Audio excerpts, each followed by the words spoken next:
Star Wars The Rise of Skywalker is now just 25 days away from its official release by Disney, Lucasfilm, J.J. Abrams, and even creator George Lucas, that is all set and ready to end the Skywalker saga and the sequel trilogy itself. This is Mike Zero. Make sure to subscribe if you're new to the channel for future Star Wars content. Now, one thing that a lot of fans around the world have been wanting to see more of in the sequel trilogy is, of course, lightsaber action, and exactly how it's all going to unfold in Episode 9 is really going to be the darker element of this movie by J.J. Abrams. Now, as of right now, we do know that there are going to be a total of 4 lightsaber duels in The Rise of Skywalker on Pisana, Kijimi, the second Death Star, and in Palpatine's throne room. So all of this is really going to unfold in a very unique way by J.J. Abrams, and a lot of fans have been very much curious exactly as to how this battle is going to compare to the past 8 Star Wars movies. Now, the final fight of Episode 9 between both Rey and Kylo Ren is said to directly parallel the fight between Anakin and Obi-Wan on Mustafar in Revenge of the Sith, hence the water and the waves in the background, basically being a parallel to that of the lava in the background, where both of course Anakin and Kenobi are fighting, just like Rey and Kylo Ren. Now, with that being said, what's really intriguing about the final fight is, of course, that shot descriptions consisting of a sequence in which it's explained that Kylo Ren's shuttle is heading toward the ocean moon of Kef Bir, which holds the location of the second Death Star wreckage. It's explained that Kylo Ren knows and senses that Rey is traveling to this ocean moon, where Rey, Poe, Finn, and others discover the wreckage before Kylo arrives. Eventually, Kylo is said to arrive to the moon of Kef Bir, where Rey senses Kylo's arrival and tells Poe and Finn to stand back, where she hops on a boat-like vehicle that is able to skim across the wavy ocean of Kef Bir that leads to the second Death Star wreckage. This is where Rey eventually makes her way inside of the wreckage and makes her way up to the top of the wreckage, where she then begins to sense Kylo walking toward her, where he ignites his lightsaber. Here, Kylo Ren is wearing his helmet as he begins to run toward Rey and throws his lightsaber at her, where she ducks and dodges the attack by Ren.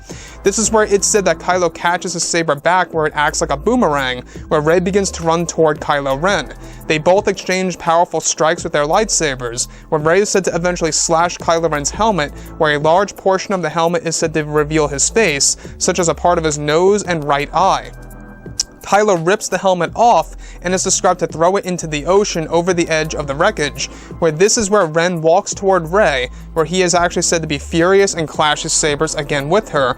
Again, here it's actually said that this is said to be the moment in which he has the upper hand against Rey and is able to force push Rey over the ledge of the wreckage, believing that she fell over into the ocean.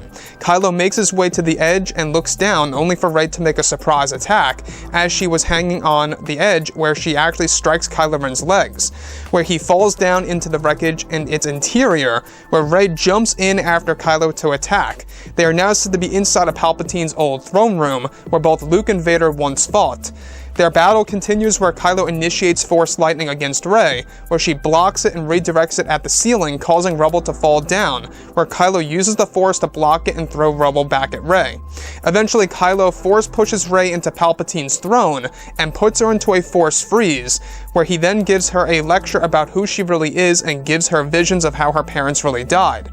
This is where Rey gets angry and taps into the dark side of the Force and stabs Kylo Ren in his chest, where he falls down to the ground, nearing death. Rey realizes that she went too far and uses her new healing powers to save Kylo Ren. He wakes up and Rey is said to leave with her ship and leave Kylo Ren for dead. This is where later on Kylo sees a vision of his father Han Solo that is said to cause Kylo to turn to the light and become Ben Solo once again. Ben makes his way back to the top of the wreckage and throws his lightsaber overboard, where it falls into the water, where Ben Solo boards a ship and leaves Kef Bir, followed by a shot that moves down into the ocean, revealing Kylo's broken helmet and lightsaber underwater in the sand. So let's go over a couple of parts about this. Now, obviously a lot of fans are looking forward to lightsaber action between Rey and Kylo Ren.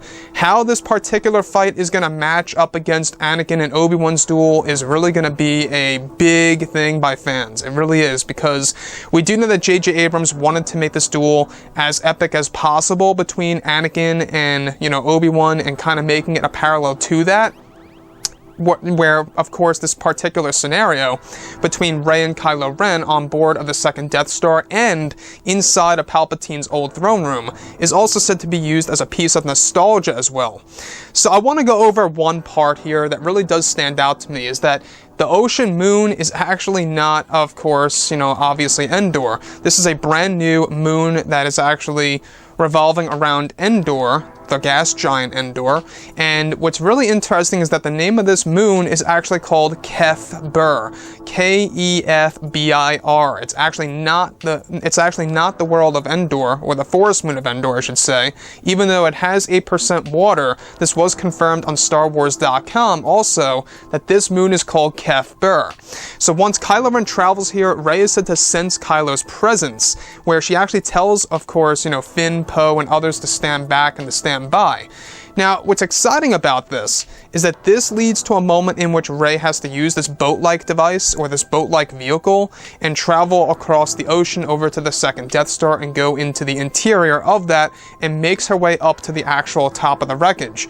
Now, that's going to be quite a very interesting piece, because I believe it connects to what we saw in the final trailer, where we do see her, inside of the wreckage, jumping across, from one location to the other, kind of giving us also a parallel of what Rey did inside of the Star Destroyer on Jakku. You could see how it parallels her skills there, of what she has already been doing, during her time on Jakku as a scavenger. So, once we actually arrived at the very top of the wreckage, I want to go over one of Kylo Ren's moves. It's said to be like a boomerang-like attack, where he throws the saber at Rey, it goes in midair, travels back to Kylo Ren after she dodges it, where she eventually destroys, or damages, I should say, Kylo Ren's helmet. Now, once again, Kylo Ren's helmet is going to get wrecked in this movie. The Force Awakens, we were introduced to it, The Last Jedi destroys it, The Rise of Skywalker puts it back together again, and now it gets destroyed once more, where Kylo Ren takes it off and throws it over the edge into the ocean. Now, that's a very interesting thing, because the fact that Kylo Ren is basically, exfoliating in a sense, as Kylo Ren, one piece at a time, where he takes the helmet off, throws it over the edge, later gets stabbed in the chest by Rey, and becomes Ben Solo once again because of the vision of Han Solo, and throws his lightsaber over the edge into the water, where there's even going to be a shot showing us Kylo Ren's helmet and, of course, the crossguard saber under the water of Kefbir. That's going to be a very interesting shot, I must add. Something that kind of reminds me of what we have seen in the comics, in the expanded universe. We've had shots like that, with certain weapons and helmets, and I think that's exactly what they're trying to aim to do with Episode 9 here by JJ. So this final battle, it really sounds like it's going to be quite an experience. I'm not quite sure, how it's all going to be executed on the big screen, but as far as everything goes, it's going to be a very chaotic battle between Rey and Kylo Ren, where either Rey has the upper hand or Kylo Ren has the upper hand at certain segments of the actual scene. And that's all going to progress from start to finish. It's actually going to show, Kylo Ren's weaknesses and his strengths as well as Rey's. The one thing that a lot of fans, I think, are going to be quite divided over is how Ben Solo is going to be redeemed, or should I say how Kylo is going to be redeemed to becoming Ben Solo once more, is that Han Solo's vision is going to be the one responsible for redeeming Kylo Ren. Now, Han Solo is not alive, this is not a ghost, it's just a vision that redeems Kylo Ren, and I think that's going to be something that really does divide the fans on whether or not that really is a right choice by Disney and Lucasfilm to do something like that in order to have Kylo Ren redeem himself in such a way. Honestly, they initially planned for Anakin Skywalker's Force Ghost to redeem him, that was ultimately changed to Han Solo's vision redeeming Kylo Ren. So that's the big deal about Episode 9, is I think a lot of fans are either going to like that or dislike that. It does depend on how J.J. Abrams is going to actually direct it, and how it's all going to unfold in the movie on the big screen. Also, what kind of music's going to go along with that will also set the tone of that particular moment, and where it's going to move on forward, from that point on, where Ben Solo eventually leaves Kefbir and travels over to the world of Exegol to save Rey and to prevent her from falling for Palpatine's tricks. So with that being said, guys, let me know what you think about the final fight for The Rise of Skywalker, and if you guys did enjoy the content for today, do make sure to drop a thumbs up on this video to support the channel. I thank you all so very much for the kind support, and I'll catch you guys next time.